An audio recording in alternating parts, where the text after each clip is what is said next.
Guys, I am so excited to show you this lens. This is probably my most unique lens in my entire collection. I'm gonna start off with a question. How far away do you think I am from the camera? Did you guess that I am only like arm's length away from the camera? I am literally like 2 feet away from the camera.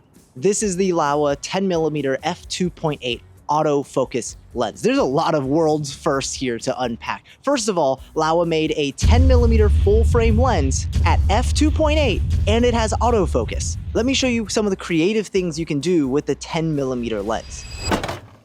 For example, with a 10mm lens, you can put it in the fridge and get a creative looking shot like this. Or you could put it in a mailbox. And if you thought, oh wow, yeah, this shot's pretty wide.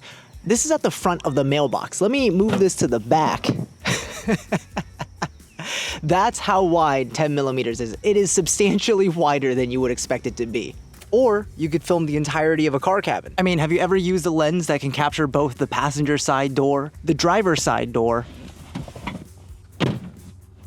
and every seat in the car from a single perspective? Or put it on the ground and become an absolute giant. All right, now let's talk about the second thing that's super unique about this lens. This is Laowa's first autofocus lens that they've ever made. Laowa has been known for making super wide lenses, super interesting lenses, right? We have like the probe lens, we have all of the different wide angled lenses that Laowa has made to date. And one of the things that Laowa consistently does is they create these lenses with rectilinear lines, right? This is 10mm, not fisheye, this is 10mm rectilinear. Like look at how straight these lines are. And again, even with that, they've still packed in autofocus. Now, the autofocus is pretty dang good. Also, yeah, I'm really close to this lens. This lens has an absurdly close minimum focus distance. Laowa loves to make close focus distance lenses. That nothing's changed with this lens. But yeah, check out the autofocus performance.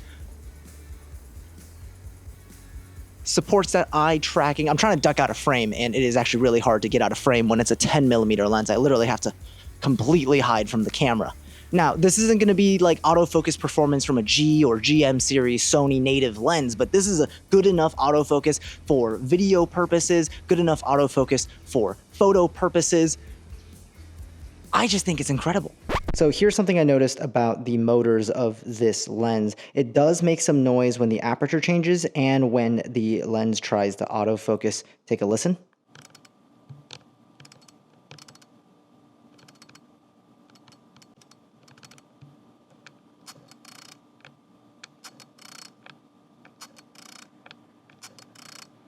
So there you have it. For photography, I don't think it's an issue at all, but if you're going to be using this lens for video, it's something to keep in mind.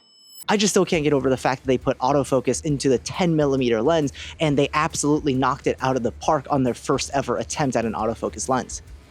Something I just thought about. This lens would actually be really good for vlogging, and I know what you're probably thinking about as you're watching this right now. 10mm is a little bit too wide, don't you think? Like there's a lot in the background, which is kind of cool, but then there's also like this weird distortion going on with my arm.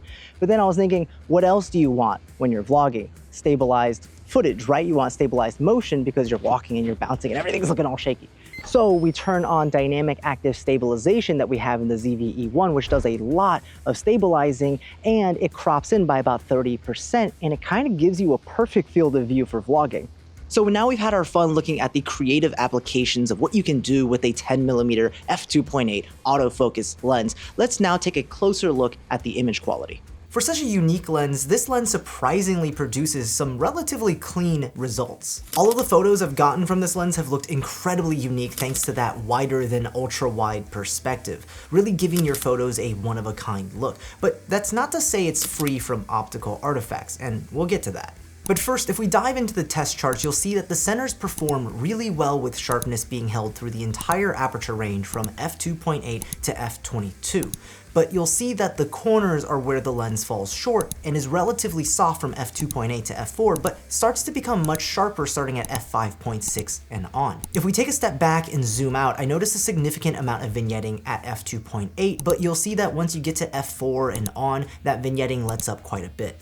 Next, let's talk about lens flares. I think lens flares might be the weakest part of this lens. Because of how wide the lens is, you end up catching lens flares quite often if you end up with a really bright light source hitting the edge of the frame. Overall, the look of the lens flares isn't ideal, but I do think that it does well to maintain the contrast of the image even when they're present. All right, how about chromatic aberration? How well are those controlled? And as you can tell from the shots in this video so far, I feel like they're pretty well controlled. And when you look at some of the test photos of chromatic aberration, you'll see that the centers are actually really clean and you can barely see any artifacts. But it's when you look into the corners of the image, that's when you realize that there's almost always chromatic aberration present. I do think, however, that with such a creative and unique lens, it doesn't really take away from the impact of the shots that you get.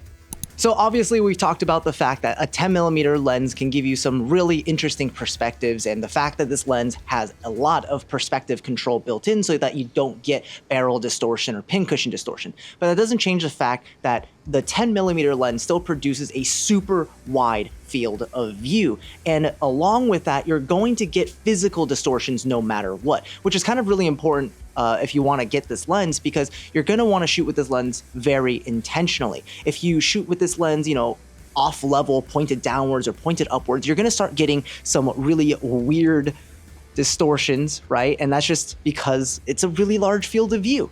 So if you go to the edges of the frame, or, you know, if you get too close with a human subject, they're gonna look a little bit funky. But again, this is photography and videography we're talking about. This is not a standard lens that you're gonna be using for every single shot. This is a lens that is amazing for producing creative shots. And, you know, you can really decide what you want to do or the effects you want to achieve with this kind of distortion as well. But again, if you have your subject nice and centered, there's really not much distortion happening. And to show you how good the distortion control on this lens really is, I want to show you how I got those test chart photos. In order for the test chart to fully fill the frame of the photo, I had to get the camera like 4 or 5 inches away from the test chart. And even at that close of a distance from the subject, lines were almost perfectly straight. Now, this isn't really a big surprise because Laowa has been notorious for making some amazingly well-controlled, distortion-free lenses as part of their DNA, really. And this lens rightfully earns its place in Laowa's 0D lineup, where the 0D stands for zero distortion. Okay, now let's look at the build quality of this lens. Aside from it being the most unique lens in my collection in terms of optical performance, it's also probably the most unique lens in my collection in terms of physical build quality. The lens housing is made entirely of metal with this interesting blue shade, which, if I'm honest, I wish it was black, but it's not a deal breaker. What is super cool about this lens is the focus ring. I mean, I don't know if it adds or takes away from the lens from a practical usage standpoint, but I really like this chunky, all-metal textured focus ring. The lens also features an autofocus manual focus switch, it has a weather sealing gasket around the lens mount, and despite initial impressions, this lens can actually accept 77mm filters on the front. From a features perspective, that's really it. This lens is kind of really straightforward. I mean, if you ignore the fact that it's a 10mm focal length with autofocus with a wide f2 aperture, I think that's all it needs to do, and I already think that this is one of the most interesting lenses I have ever held. The Laowa 10mm f2.8 autofocus lens is priced at $799 and will be available for Sony E-mount and Nikon Z-mount. If you're interested in checking the lens out, I'll leave a link in the description down below. Alright, that's it for this one. Let me know in the comments section down below what you guys think of this lens and what type of shots would you get with this lens. If you enjoyed the video, make sure to hit that like and subscribe button, and as always, I'll see you in the next one. Peace.